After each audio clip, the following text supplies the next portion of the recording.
This chapter is called A Lesson in Reading.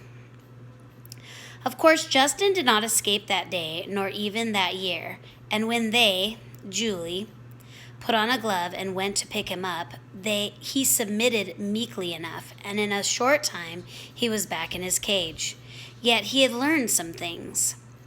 He had, as Julie noticed, examined the air ducts, the openings along the wall through which warm air flowed in winter, cool air in summer, and he had studied the windows. Mainly, he had learned that he could, occasionally at least, jump from his cage and wander around without incurring any anger or injury. All of this eventually was important, for it was Justin, along with Jenner, who finally figured out how to get away.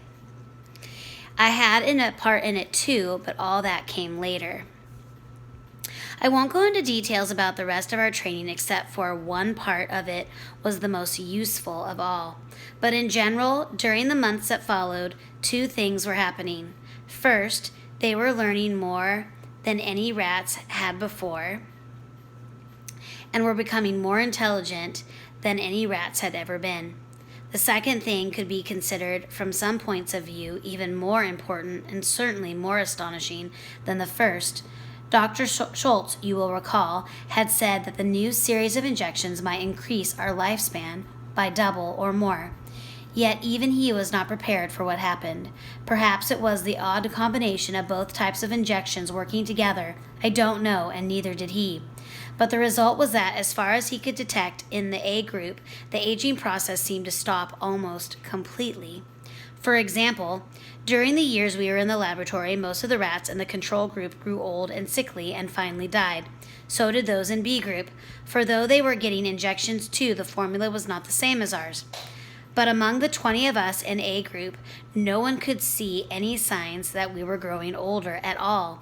Apparently, though we seldom saw them, the same thing was happening with the G group, the mice who were getting the same injections we were. Dr. Schultz was greatly excited about this. The short lifespan has always been a prime limiting factor in education, he told George and Julie. If we can double it and speed up the learning process at the same time, the possibilities are enormous. Double it? Even now, years later, years after the injections were stopped, we seemed scarcely any older than we were then. We could not detect either of these things ourselves. That is, we didn't feel any different, and since we had no contact with other groups, we had no basis for comparison. All we had to go by was what Dr. Schultz said. He and the others were preparing a research paper about us to be published in some scientific journal, so each morning he dictated the results of the previous day's tests into a tape recorder. We heard all of it, though there were a lot of technical stuff we couldn't understand, especially at first. Until the paper was published, he kept reminding George and Julie of this. The whole experiment was to be kept secret. The one important phase of training began one day after weeks of really hard work at the shape recognition that I had mentioned before, but this was different. For the first time, they used sounds along with the shapes and pictures, real pictures we could recognize. For example, one of the first and simplest of these exercises was a picture, a clear photograph of a rat. I suppose they felt they would know what that was. This picture was shown on a screen with a light behind it. Then after I looked at the picture and recognized it, a shape flashed on the screen under it, a sort of half circle and two straight lines, not like anything I had seen before, and the voice began. R, R, R.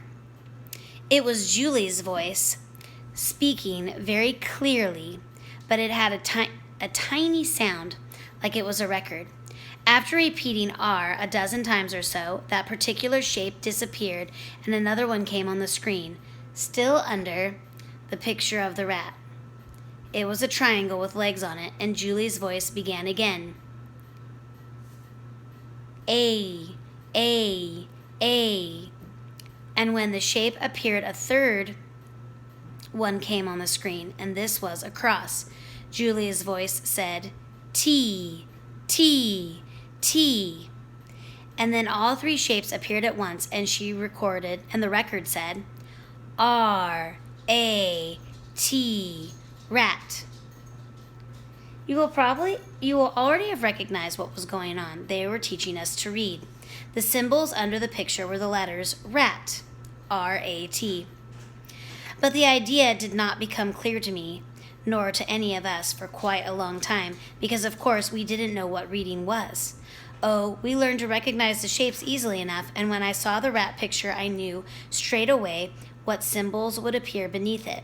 In the same way, when the picture showed a cat, I knew the same shapes would appear, except the first one would be a half circle, and Julie's voice would repeat, C, C, C.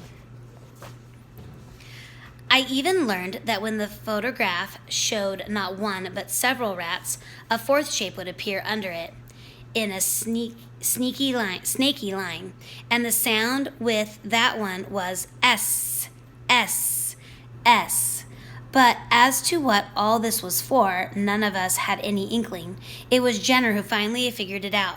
By this time, we had developed a sort of system of communication, a simple enough thing, just passing spoken messages from one cage to the next, like passing notes in school. Justin, who was still next to me, called to me one day, "Message for Nicodemus from Jenner." He says, "Important." "All right," I said, "what's the message?" "Look at the shapes on the wall next to the door," he says, to look carefully. My cage, like Jenner's and those of the rest of the A group, were close enough to the door so I could see what he meant. Near the doorway there was a large square piece of white cardboard fastened to the wall, a sign. It was covered with an assortment of black markings, to which I had never paid any attention, though they had been there ever since we arrived. Now for the first time I looked at them carefully, and I grasped at what Jenner had discovered. The top line of black marks on the wall were instantly familiar. Rats. As soon as I saw them, I thought of the picture that went along with them, and as soon as I did, that I was, for the first time, reading. Because, of course, that's what reading is, using symbols to suggest a picture or an idea. From that time on, it gradually became clear to me what all the lessons were for, and once I understood the idea, I was eager to learn more. I could scarcely wait for the next lesson and the next. The whole concept of reading was, to me at least, fascinating. I remember how proud I was months later. I was able to read and understand that whole sign. I read it hundreds of times, and I'll never forget it. Rats may not be removed from this laboratory without written permission, and at the bottom in small letters the word NIM. But then a puzzling thing came up, a thing that we're still not sure about even now. Apparently Dr. Schultz, who was running the lessons, did not realize how well they were succeeding. He continued the training with new words and new pictures every day, but the fact is, once we had grasped the idea and learned the different sounds each letter stood for, we leapt away ahead of him. I remember well, during one of the lessons, looking at a picture of a tree, and under it the letters flashed on TREE. But in the photograph, though the tree was in the foreground, there was a building in the background and a sign near it, and I scarcely glanced at the tree, but concentrated instead on reading the sign. It said, NIM, private parking by permit only, reserved for doctors and staff, no visitor parking. The building behind it, tall and white, looked very much like the building we were in. I'm sure Dr. Schultz had plans for testing our reading ability. I could even guess from the words he was teaching us what the tests were going to be like. For example, he taught us left, right, door, food, open, and so on. It was not hard to imagine the test. I would be placed in one chamber, my food in another, and there would be 2 doors and a sign saying, food, open door at right, or something like that. Then, if all of us moved unerringly toward the proper door, he would know we understood the sign. As I said, I'm sure he planned to do this, but apparently he did not think we were ready for it yet. I think maybe he was even a little afraid to try it, because if he did it too soon, or if for some reason it did not work, his experiment would be a failure. He wanted to be sure, and his caution was his undoing. Justin announced one evening around the partition, "I'm going to get out of my cage tonight and wander around a bit." "How can you? It's locked." "Yes, but did you notice along the bottom edge there's a printed strip?" I had noticed it. I should perhaps explain that when Dr. Schultz and the others opened our cages, we could never quite see how they did it. They manipulated something under the plastic floor, something we couldn't see. What does it say? I've been trying to read it for the last 3 times they brought me back from training. It's very small print, but I think I finally made it out. It says, to release door, pull knob forward and slide right. Knob? Under the floor, about an inch back, there's a metal thing just in front of the shelf. I think that's the knob, and I think I can reach it through the wire. Anyway, I'm going to give it a try. Now?